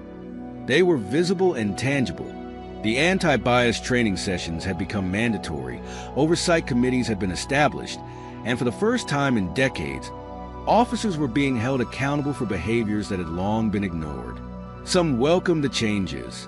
Others, like Novak, grumbled under their breath, their resentment simmering just beneath the surface. For James Carter, the changes were unavoidable and deeply personal. His name was still a quiet topic of discussion among his colleagues, a cautionary tale of what could happen if you let old habits blind you to what was right. But James had resolved to take Michael's words to heart. The real work is what comes next. That work began with confronting himself. A few days after his apology to Michael, James found himself sitting alone in the precinct's small conference room, staring down at a file folder. It contained a detailed record of his career. Every commendation, every reprimand, every incident report. The folder had been handed to him by an internal affairs investigator who had informed him that his past actions were being reviewed. At the top of the file was a note written in Michael's sharp, clean handwriting. "Look at your record. Really look at it." James opened the folder, his heart sinking as he scanned the reports. There it was, laid bare. Years of minor infractions, questionable decisions, and moments where his judgment had been clouded by assumptions. Nothing that had gotten him suspended or fired, but enough to paint a clear picture of a man who had let his biases go unchecked for far too long. One report, in particular, stood out. It was from nearly a decade ago, detailing an incident where James had stopped a black teenager for acting suspiciously near a convenience store. The boy had been on his way home from school, carrying nothing but a backpack filled with textbooks and a lunchbox. The report described how James had detained the boy for questioning, only to release him after realizing he posed no threat. At the time, James had dismissed the incident as a misunderstanding, but now, reading the report, he felt a wave of shame wash over him. He closed the folder and leaned back in his chair, his mind racing. How many lives had he disrupted with his assumptions? How many people had walked away from encounters with him, feeling the same humiliation and anger that Michael Davis must have felt? The next morning, James approached Michael in the hallway.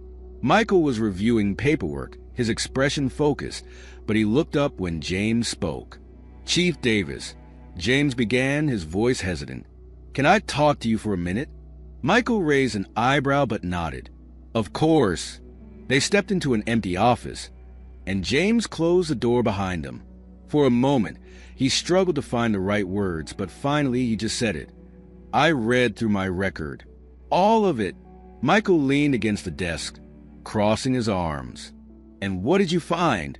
James sighed, running a hand through his graying hair. "I found a pattern. A lot of small incidents that I didn't think twice about at the time.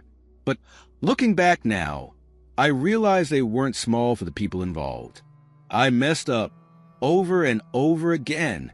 Michael studied him carefully, his expression unreadable. "And what do you want to do about it?" James hesitated.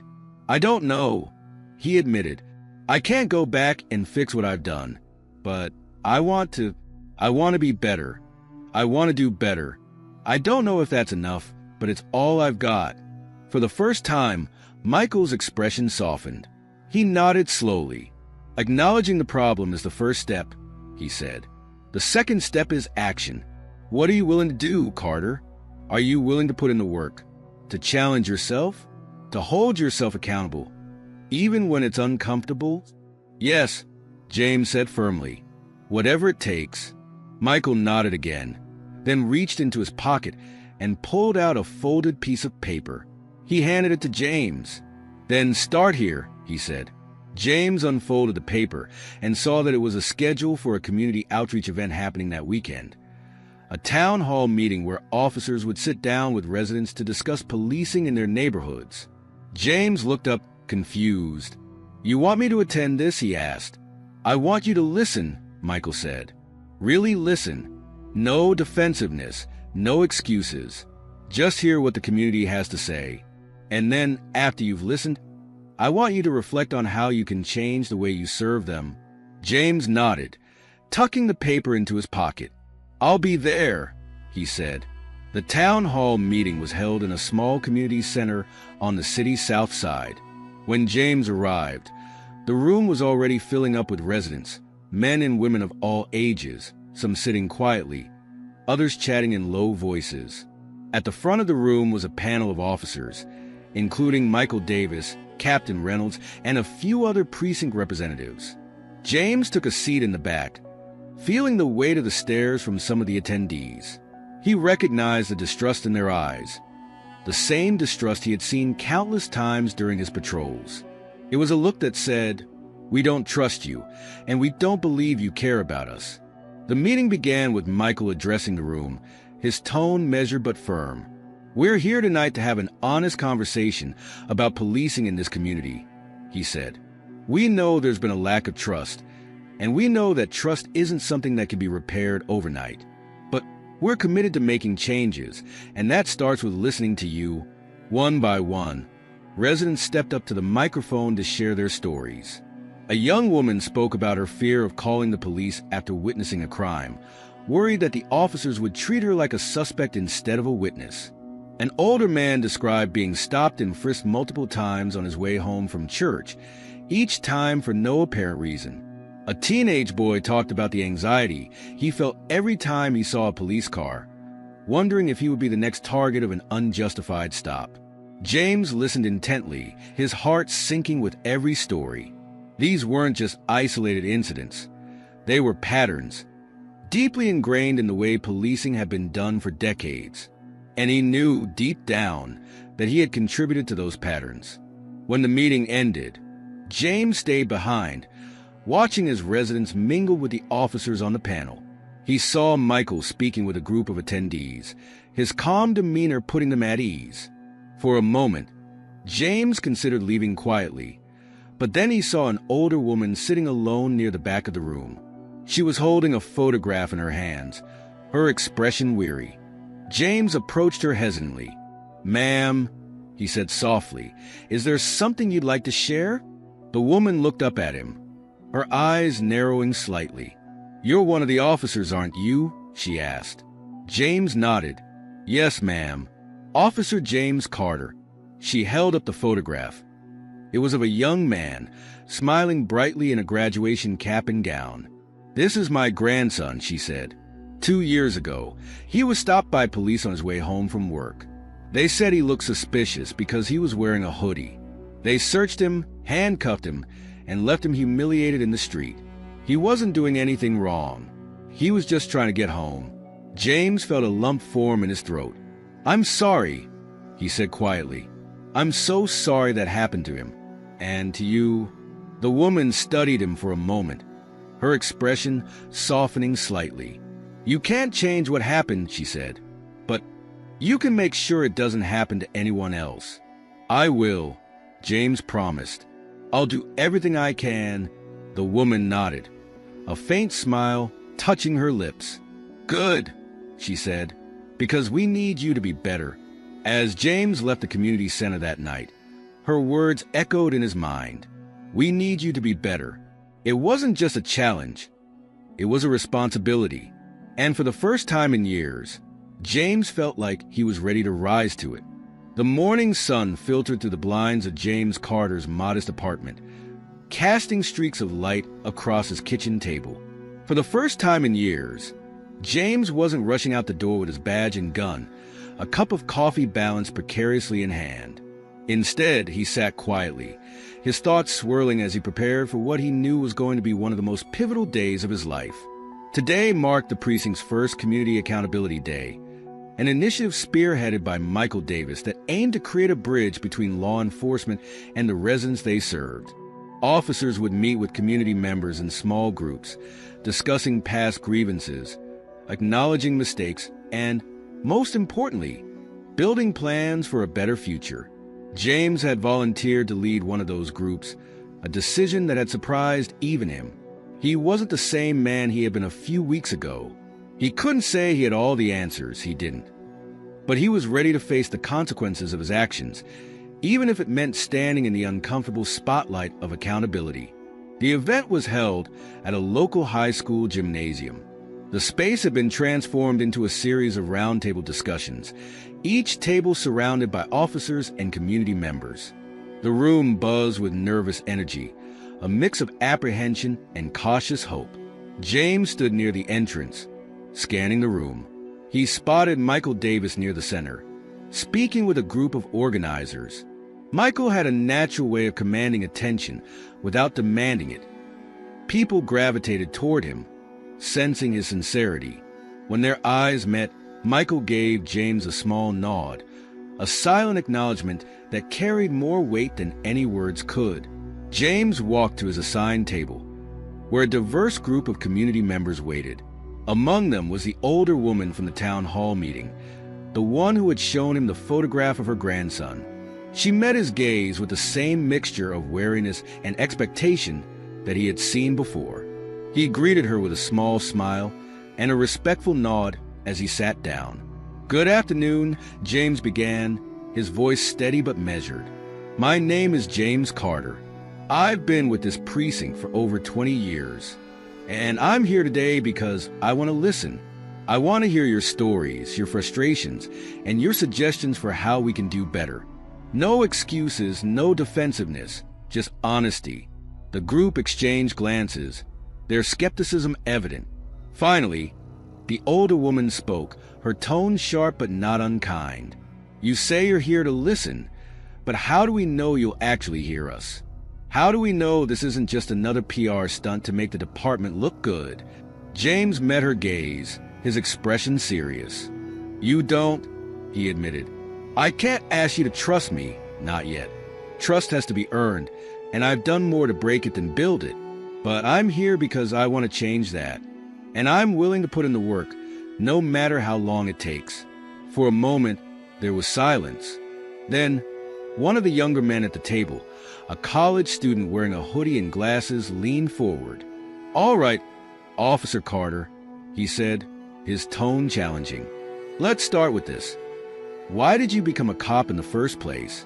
James hesitated, the question catching him off guard. He hadn't thought about that in years, really thought about it. He took a deep breath before answering. "I became a cop because of my dad," he said. "He wasn't in law enforcement, but he always believed in justice. He taught me to stand up for what was right, even when it wasn't easy. When I was a kid, I watched him fight to protect our family from things we couldn't control: racism, poverty, violence. I wanted to be someone who could make a difference, who could help people the way he tried to help us." James paused, his throat tightening. "But somewhere along the way, I lost sight of that. I let the job harden me.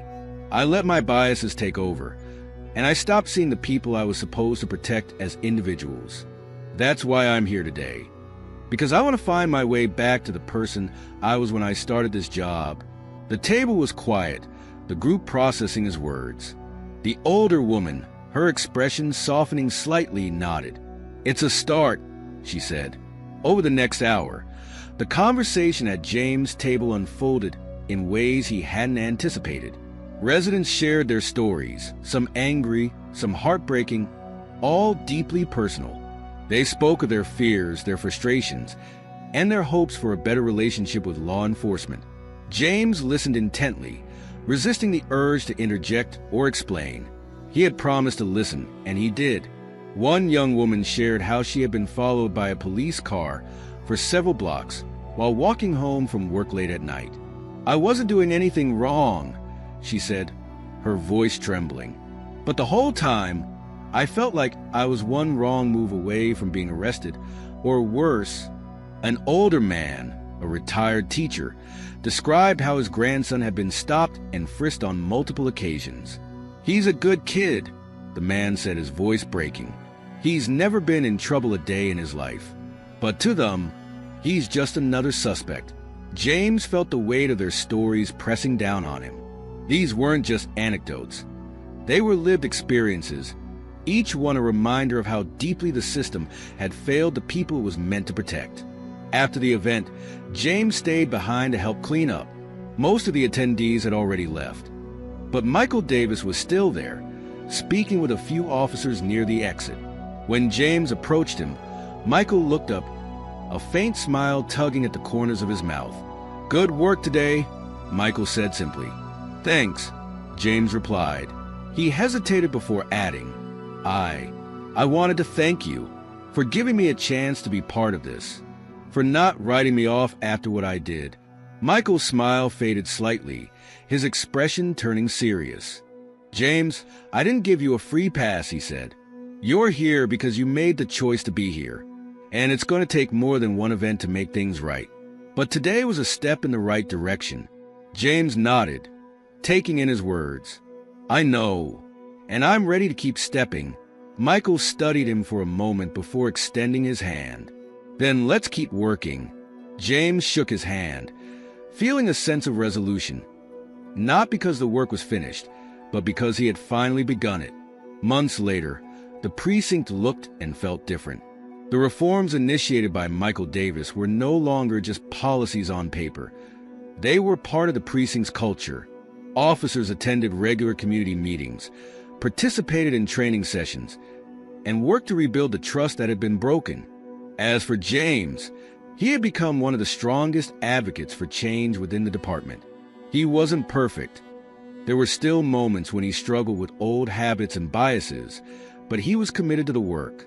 He had joined a mentorship program for younger officers, using his own mistakes as lessons to guide them. And every so often, he would visit the community center where the town hall meeting had been held, sitting down with residents to listen and learn. One afternoon, James was patrolling a neighborhood when he saw a group of kids playing basketball in a park. He pulled over, stepping out of his cruiser and walking toward them. The kids paused, their laughter fading as they watched him approach. James held up his hands in a gesture of peace. "Mind if I join?" he asked. The kids exchanged uncertain glances before one of them nodded.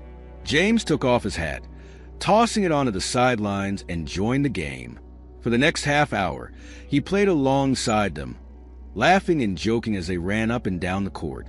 By the time he left, the kids were smiling, and so was he. As James drove away, he felt something he hadn't felt in a long time. Hope, not just for himself, but for the future. For a world where the weight of the uniform wasn't a burden, but a responsibility carried with humility and purpose. And for the first time, James felt ready to carry it.